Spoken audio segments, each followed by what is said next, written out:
Welcome back. A federal district judge is ruling in favor of a Michigan farmer who was barred from selling his products at a local market because of his religious beliefs. So we'll break it down for you what we know about this case. The devout Catholic farmer and the family sued the city of East Lansing in 2017 after officials excluded him from the market because he would not host same-sex weddings at his farm. He took to Facebook saying he follows the Catholic Church's teachings about marriage, including when he hosts and participates in weddings at his family's farm. Now, the judge ruling that the city violated his religious freedom. With us now, Steve Tennis is the owner of Country Mill Farms. Ryan Tucker is senior counsel at Alliance Defending Freedom. Gentlemen, welcome, and thank you very much for coming on. Steve, I just wanted to start with you. It's been a nearly 6-year-long battle that you've been facing. Was it all worth it, ultimately, with the judge's latest ruling?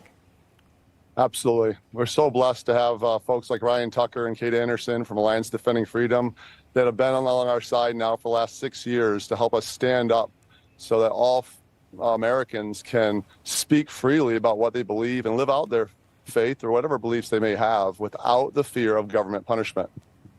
Steve, talk to us about that. Before I get to Ryan, I just wanted to know if you could explain to the viewers a little bit about what happened. In a nutshell, what happened with your family, with your community? How did this impact you? It's gone on for years. It has. So, it started in 2010 where we started taking our organic apples and blueberries and peaches 22 miles away from our farm into the city of East Lansing, where the city of East Lansing just loved us. In fact, they even said so on their Facebook page in August of 2016. But in that same month, that all changed when I answered a question on Facebook about our beliefs on marriage. And I stated our Catholic belief on marriage and that we live out our faith like we should as Americans.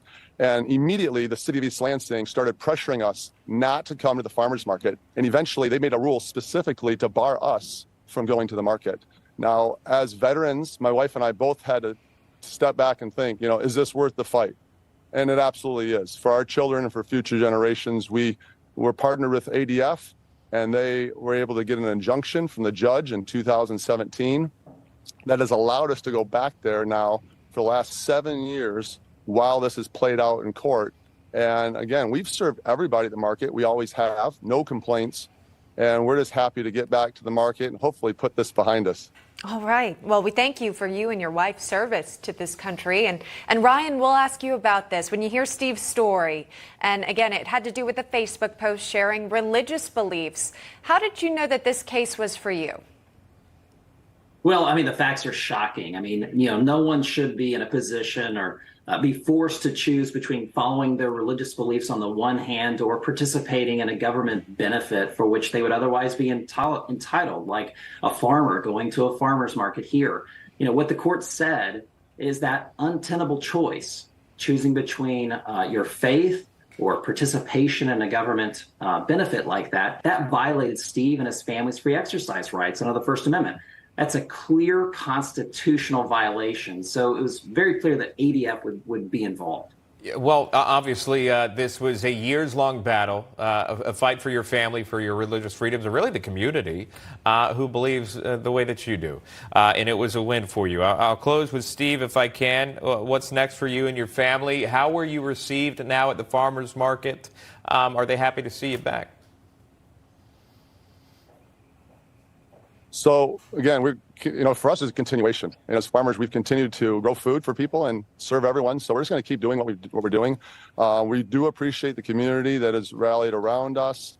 It is unfortunate. Obviously, there were some very hateful things stated by city officials at the time, but we are looking forward to working with current city officials and perhaps finding a way to go forward so this doesn't happen to other people, because no one should be forced, as Ryan stated, to choose between providing for your family, which we were doing, and living out our faith. All right, Stephen Tennis joining us, Ryan Tucker. Thank you so much. Best to both of you. Enjoy your weekend. Thank you very much.